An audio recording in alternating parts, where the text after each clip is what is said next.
For historians, casual history nerds, and everyone in between, the Antietam campaign has long been one of the most fascinating moments from the American Civil War. But few besides today's guest, Kathleen Ernst, have approached the topic from the civilian perspective. Join us today as we discuss Kathleen's book, Too Afraid to Cry, as well as her career as an author of historical fiction for all ages. This is PreserveCast. From Preservation, Maryland studios in the historic podcast district of Baltimore, this is PreserveCast. Oh, my Maryland, oh, you're carrying my heart on your sleeve. You're giving me everything I want, making it hard to ever leave.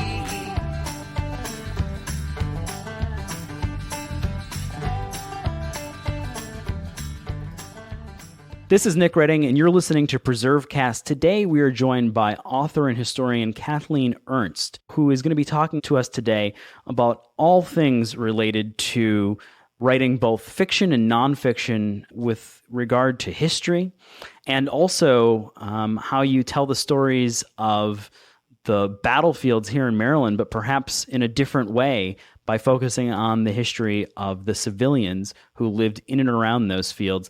It is with distinct pleasure that we get to introduce Kathleen to PreserveCast. So thank you so much for joining us today. Oh, thank you for inviting me.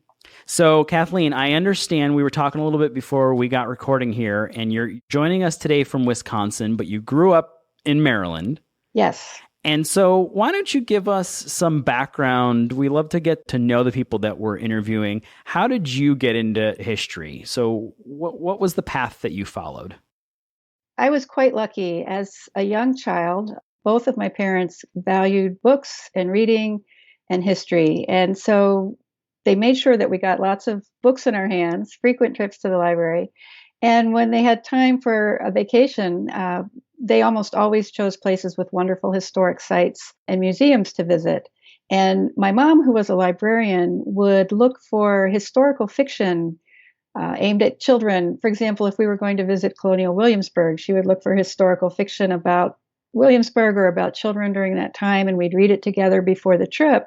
And so by the time we got to the actual landscape, it was already alive in my imagination. And obviously that had a very profound effect on me. Yeah, I guess that's a pretty good argument for reading to your children. Exactly, yes. Because you created a career out of it. So how did that all happen? I mean, obviously the love of history, like we hear from a lot of people that we interview, is sort of instilled at an early age. But how do you transition from loving history to becoming someone who spends a career writing about it? It was not a real quick process for me. I knew when I was probably about 9 or 10 that, this is something I want to do. If visiting these wonderful places and reading these wonderful books is so much fun, it would be even more fun if I could write my own stories and pick the places that I want to feature in the books. So I was writing as a child, and I practiced writing for many years before I got my first book contract, but I enjoyed the process so much that I just kept at it. I wrote my first novel 20 years before I got my first book contract. Oh, wow. So now you got a degree in this, or what? How did you study? As an undergraduate, my major was actually in the forestry school at West Virginia University, and I was learning about environmental education, but I took a lot of writing and a lot of history classes. And to me, that all worked together very well, because if we're thinking about people in the past, I think it's very important to understand what kind of environment they were living in. So I wasn't quite sure what I was going to do as a career while I was practicing my writing. And then I happened to visit a historic site in Wisconsin that I thought did a really amazing job. It's called Old World Wisconsin. And there are over 50 buildings that have been moved from all over the state and restored on the site, which is within a state forest. So when you visit one of these old farmhouses, you can look out the window and see kitchen garden, and then an oat field, and then a prairie or woods. Very evocative place. So I moved to Wisconsin to take a seasonal position at that museum, that outdoor museum. And here I am 30 some years later. Wow. And so you've stayed in Wisconsin ever since? I have. You wrote sort of I will call it, the seminal history of civilians in the Antietam campaign while living in Wisconsin, or did you come back to Maryland to do that? It was primarily written here in Wisconsin. I worked on the research and writing for about 12 years, and I came back to Maryland every year, at least once for a couple of weeks, sometimes a little bit longer. So I did a lot of research here. Fortunately, there's a fabulous library with a lot of good resources here in Wisconsin. And then on my trips east, I would do interviews and visit the local sites and things like that. So it was a very long process. Yeah. Well, now I've already referenced it, obviously, and the book that we're talking about, the first one that we want to talk about, which is your nonfiction work, Too Afraid to Cry, Maryland Civilians in the Antietam Campaign.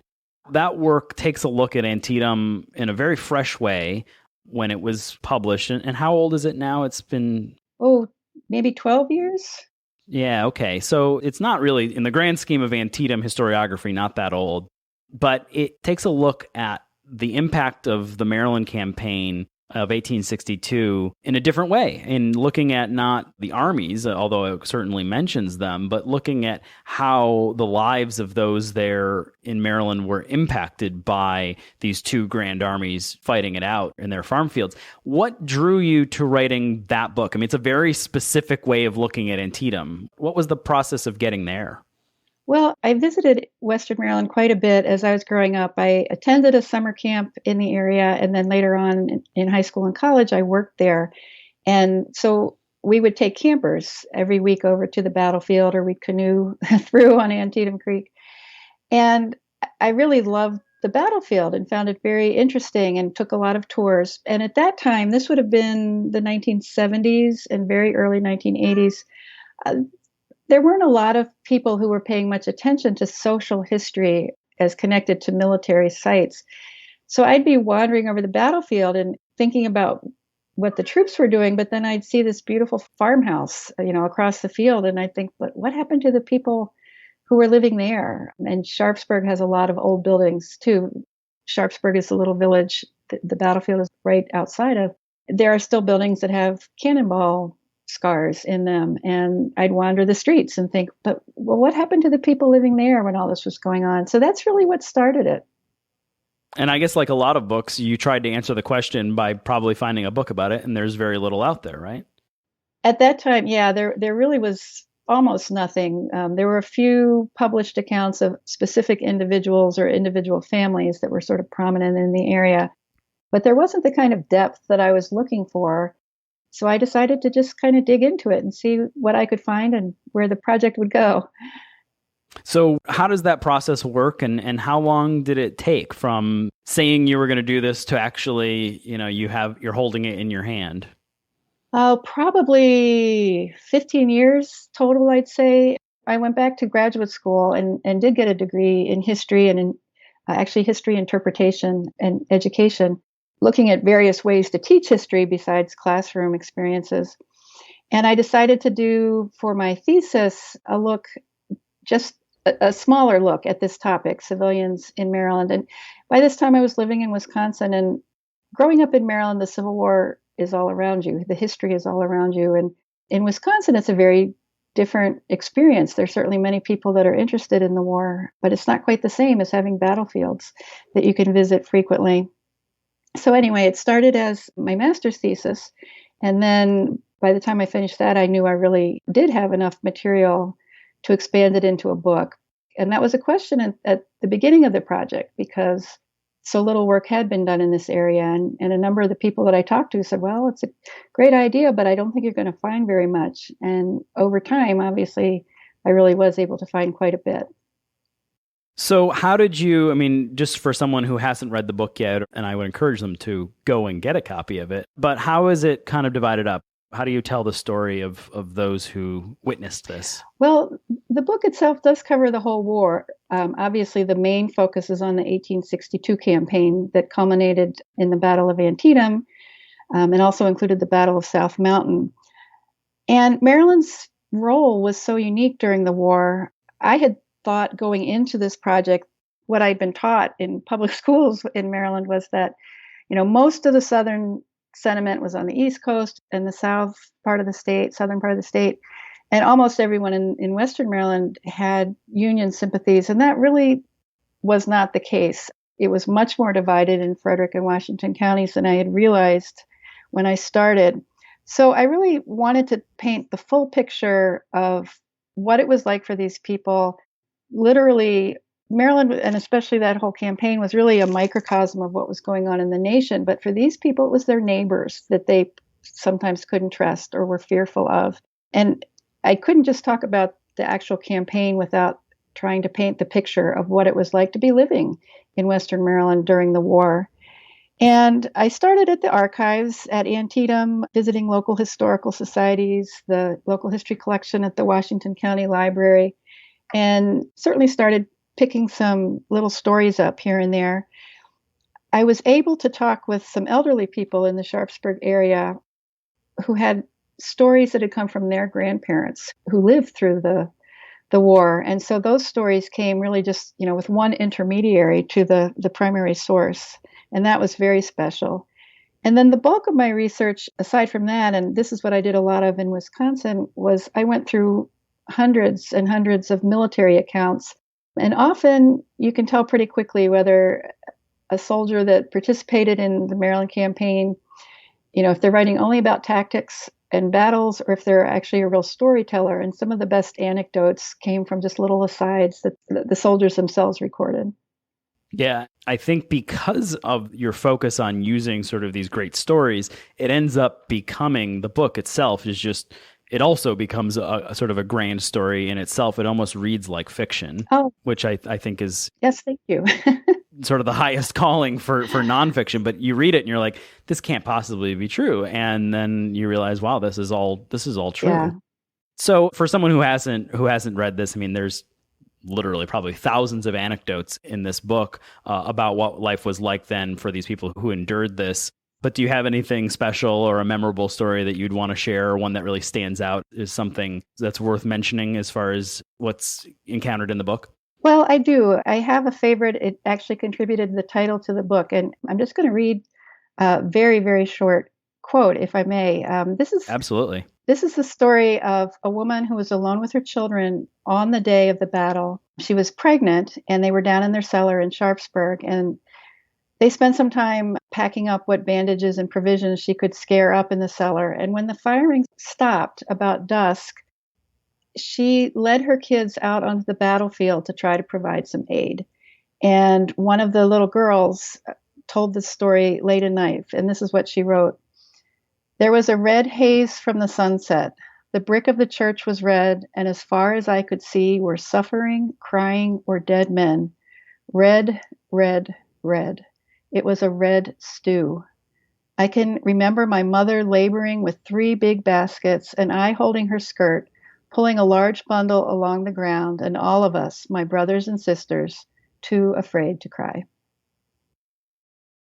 I think it's very difficult for us to even imagine, no matter how hard we try, what it was like. People went down in their cellars that day, leaving the world that they knew.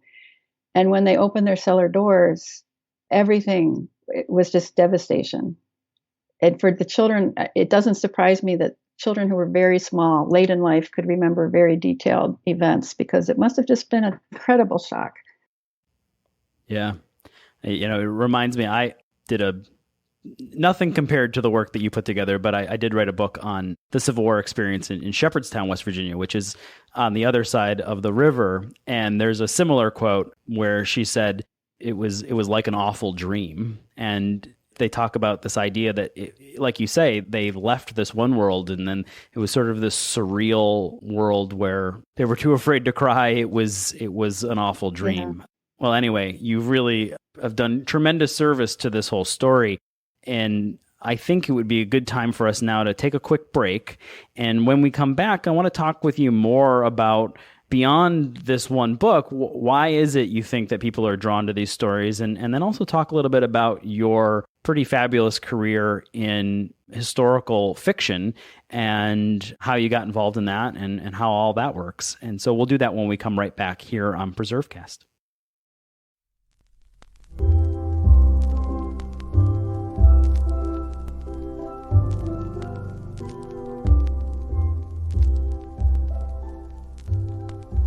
Kathleen is one of a long list of great authors with ties to Maryland.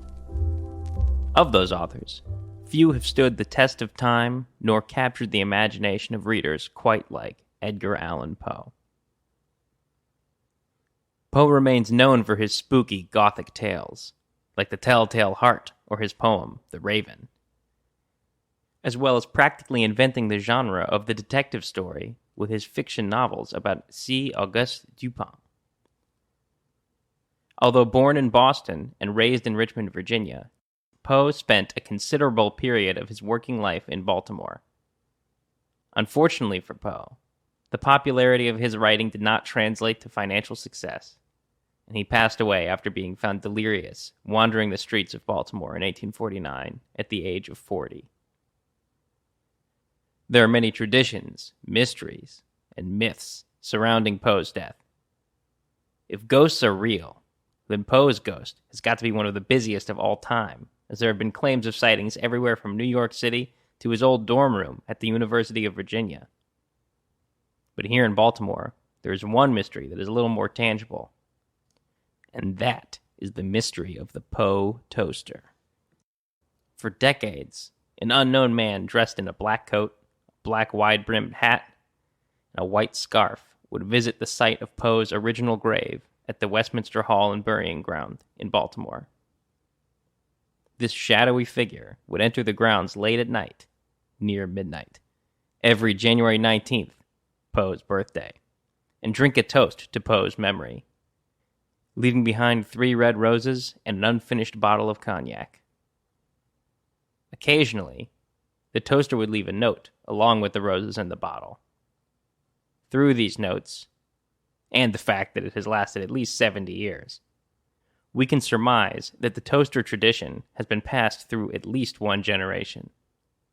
But apart from that, the identity of the toaster remains entirely unknown. Once, a 92-year-old man named Sam Porpora claimed to have started the tradition in the 1960s. But newspaper articles and other sources claim the tradition goes back at least to 1950. Regardless, the original line of toasters seems to have come to a close, as the last sighting was in 2009, on the bicentennial of Poe's birth. For the last 2 years, a publicly anonymous individual working with the Maryland Historical Society has continued the tradition, laying roses and cognac in the light of day in front of a crowd. But what's that? A gentle rapping upon my podcast door?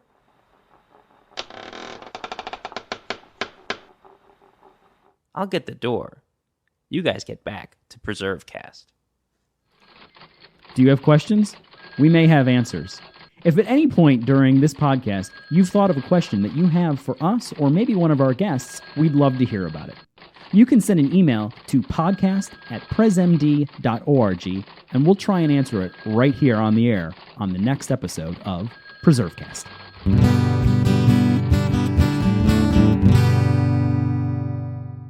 This is Nick Redding. You're listening to PreserveCast. I'm joined by historian and author Kathleen Ernst. And before the break, we heard a really stirring passage from Kathleen's book, Too Afraid to Cry, Maryland Civilians in the Antietam Campaign. And Kathleen shared with us that those who lived through this harrowing campaign, even if they were young children, left one world and entered another after this battle, which is a story that's detailed excellently in her book. But beyond this one book that you've written a number of books. 26 different novels for young readers as well. And so you've done both fiction and nonfiction. I guess the one question I'd have for you first, and I have a lot about this, is, are there a lot of differences between writing historical fiction and historical nonfiction? Is there more similarities than perhaps we would know? From my perspective, I think there are more similarities than some people might suspect. My goal when I sit down to write a book, whether it's nonfiction or fiction or for kids or adults, because history is my great passion, I hope to intrigue them in the story, and I hope to get them excited about the topic and possibly to even provoke them to want to go learn more or visit whatever historic site or places that I'm talking about. And it all comes down to storytelling, I think. There are different kinds of nonfiction which the world needs. My preference is to write tell a good story, whether it's nonfiction or fiction. So the only real detail that's different is with nonfiction, obviously, I'm constrained by actual accounts that I find and things like that. And sometimes I find just little hints of stories documented in an archive or something. And if there's not enough there that I can flesh it out, then that becomes good fodder for a novel. I can fill in the gaps. Right. And so, I mean, obviously, from what you're suggesting is that most of your historical fiction does sort of begin with a research process. Absolutely. Yeah. And I mean, because when I was sort of reading your bio here, I mean, it's pretty impressive. Give us a sense of the scale of the amount of historical fiction that you've written. Oh, yes, it's quite a bit. I have written 20 titles for American Girl, and all of those are historical fiction. And I have the great privilege of writing for tomorrow's historians and seeing the kids excited about history and excited about the places and the books and writing is incredibly rewarding. I've written 2 nonfiction books, one other besides Too Afraid to Cry. The other is actually nonfiction about the immigrant experience here in Wisconsin, which is another topic that's very dear to my heart. My other big project is that I write a mystery series for adults called the Chloe Ellison Mysteries. And my main character is a curator at a historic site. And so I get her to different museums and historic sites in the Midwest. And in each case, her knowledge of the past helps inform a present day murder. And in many of the books, I also write a thread of historical fiction that's sort of braided with the first plot. And that's very satisfying for me, again, because I did work for the Historical Society here for 12 years. And there are going to be times where you don't find all the information that you're looking for. And so in fiction, I can flesh it out and tell stories so that the readers are a little bit more informed, perhaps even than my sleuth is in that case. Yeah, and I think, you mentioned the American Girl books, and for a generation, that has been the gateway literature for people to enter the history field. I mean, I'm 30, and so I think I kind of fit that same generation, and I know many people who have said that was the way in which they got involved in history. And then they went on to, more serious pursuits and read the nonfiction. But it was that captured their imagination, which I have to imagine feels pretty good, knowing that you've brought hundreds, if not thousands of people into the field of history. That's pretty cool. I feel very privileged to have had the opportunity to touch so many children's lives in that way. My most current book for American Girl that came out a couple months ago is a story about Felicity, who was their colonial Williamsburg character. And right before it came out, there was a blog post written by someone who worked there at Colonial Williamsburg, and the title was "We Are the Felicity Generation." And she talked about just what you were referencing, that there's this whole era of girls that grew up reading these books, and it really did trigger their interest in history, and now many of them are working in the field. That's fabulous. Yeah, and I think it also, there's a lot of conversations, and obviously you've worked in history and then written about it. There's a lot of conversations in this field about how are we going to engage the next generation, and people, young people, people love to say young people, millennials don't care about history. And I think you've proven that if you can give them a good story and you can wrap it in a certain way and capture their imagination, that's how you can do it. And every generation is going to need a different way of doing that. But in your case, it was just a darn good story that was able to do it. So I think that the answer to a lot of those questions and the cynics is found, I guess, in some of your work. I hope so. And, what makes stories so powerful is that they contain human emotions. And that way, readers can connect with people who lived during the Civil War. You may not have any experience of anything like what the people are going through, but you know what fear feels like, or joy, or heartbreak. And most of us have been reading or hearing stories since we were very young. It's a structure. The structure of a story is something that we take for granted, we're very comfortable with. And it's not the only way to reach readers or to reach people, but I think it's a very powerful one. Yeah, and I think that's one of the things that we were going to talk about is that, both your fiction and your nonfiction, it's all based on storytelling. It is. And so do you think that people, what they find most interesting about it, maybe it's not what they find most interesting, but is there's sort of a comforting sense in being told a story? I mean, it's sort of a very base human experience, almost a cultural universal that we tell I stories. think so. And I guess if you can do that in the written word, it's a comforting thing to be told a story and to be connected to your past. I mean, is that sort of been the experience that you found? I think that you nailed it. It's a structure that people are very comfortable with. It's reassuring. It's how they started making sense of the world as a child through books and through stories that they observed and that people told them. And, with the material in Too Afraid to Cry, so much of it is sad and frightening. I think we can all imagine these were not people that chose to join an army and march off to war. These were people who were living their lives and the war came to them and exploded on their doorsteps. So with a story, we could all try to imagine ourselves, what choices would we have made. And because of the structure, I did try to end the book on a hopeful and positive note. And even if readers didn't think about that as they were reading, I think sort of instinctively you hope that this very difficult story, the big story of living in Maryland during the Civil War, that it will end on a hopeful note. And that's what I tried to do to satisfy that expectation. Yeah. And I think, though, sadly, kind of in a broader sense, this idea of civilians having to live through war, it may have ended on a more positive note in Maryland, but it's things that we see splashed across the headlines still to this Yes, day. absolutely.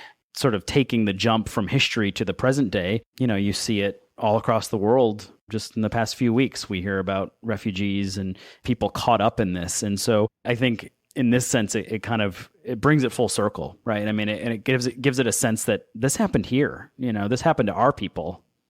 I think that's an excellent point.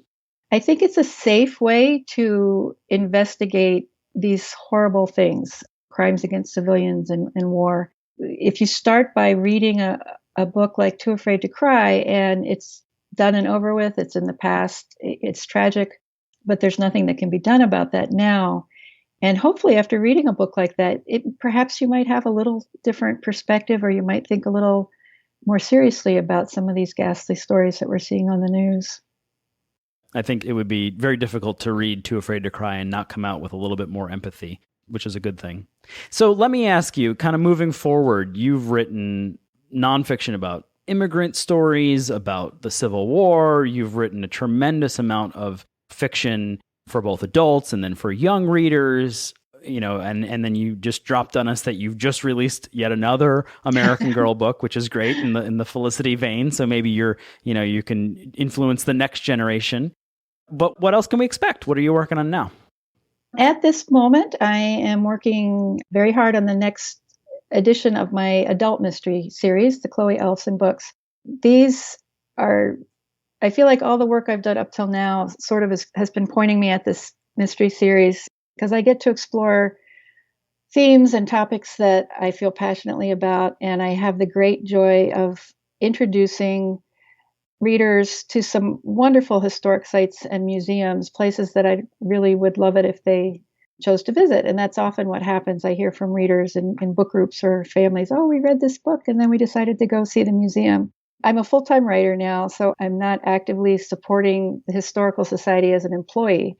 So this is my way that I can do that. Yeah, and are historic groups and organizations and sites fighting to get in your book? You get a lot of calls like, Kathleen, please put me in your next book? I do, actually. I I hear bet. from historical societies or people that work at specific sites. And how cool is that they think it's a wonderful thing? I always talk with the staff, of course, before I start a project. And people so far have always been very excited.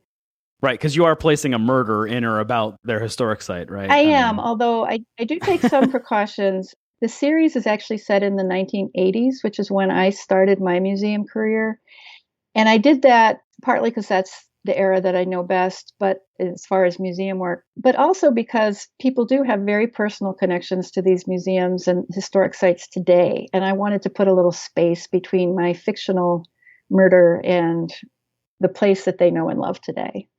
No, I like that. And I also love the idea that people are vying to get in this. Maybe in the future, you could run like a contest, submit your best reasons why your historic site should be the next location for one of these books. That would be great fun. Let me ask you this, as sort of we draw to the conclusion here. Normally we ask folks either their favorite building or their favorite place. And since you're in Wisconsin, normally we say Maryland, but it can be broadly defined or it can be here in Maryland. If you have one, we'd love to know a place that you really love. Well, I think probably my favorite place is Washington County and also Frederick County. That's where I spent the most time. It's beautiful country. There are many old buildings that have been beautifully preserved. And it's just a very evocative region, driving the back roads or walking over the battlefield or meandering down Sharpsburg's main street, or Shepherdstown is certainly true too. It's just really difficult not to think about all the events that happened there and to wonder how we would have reacted had we been living there at the time. Yeah, I think when people talk about the power of place, you can go to that place and you can really feel it. Sort of similar to what you were describing with Old World Wisconsin and sort of the power of that place. It's very much the same. Yes. Yeah. And that's very, very important, I think, for all of us. I chose to start my studies in environmental ed because I really wanted to understand people's relationship with the place. And that's really the foundation of everything else. Yeah, well, whatever you've done, it was a winning combination because it's come together to produce some really tremendous literature. And we appreciate that and appreciate all you've done. And maybe, hopefully, someday in the future, you'll pick another Maryland topic to write on. Maybe Too Afraid to Cry wasn't the last Maryland has heard from you in terms of literature. I like that thought. Yeah, we like it too. So if people wanted to get to know more about you, or they want to find out more about your books, or they want to order something, where would you direct them to? Probably the first place to start is my website, which is very easy to remember. It's KathleenErnst.com, and that's Kathleen with a K, Kathleen, and my last name is Ernst. Awesome. And so they can find out information there, and they can find all your books and find ways to order them. I have a lot of information on my website. My husband and I worked very hard on that to provide a lot of resources for readers that are either interested in trying one of the books or who have read one and would like some behind the scenes glimpses and stories. So that's a great place to start. Well, this has been wonderful. I've really had a great time talking with you. And, I appreciate all that you've done to memorialize and remember a pretty important time in Maryland history and all the other work that you've done, particularly that has inspired a generation of historians. We have you to thank for it. So we really appreciate it. Thank you for your kind words and for this lovely opportunity. I'm very honored. You don't need to open a history book to find us. Available online from iTunes and the Google Play Store, as well as our website, presmd.org.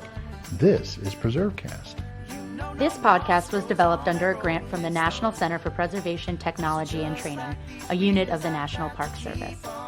Its contents are the sole responsibility of Preservation Maryland and the Maryland Milestones Heritage Area, and do not necessarily represent the official position or policies of the National Park Service or the National Center for Preservation Technology and Training.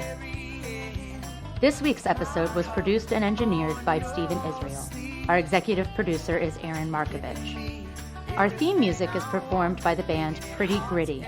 You can learn more about them at their website, prettygrittymusic.com, on Facebook or on Twitter at PG_prettygritty. To learn more about Preservation Maryland or this week's guest, visit preservationmaryland.org. While there, you can check out our blog and learn about what's current in historic preservation. We're also on Facebook, Instagram, Flickr, and Twitter at PreservationMD. And of course, a very special thank you to our listeners. Keep preserving.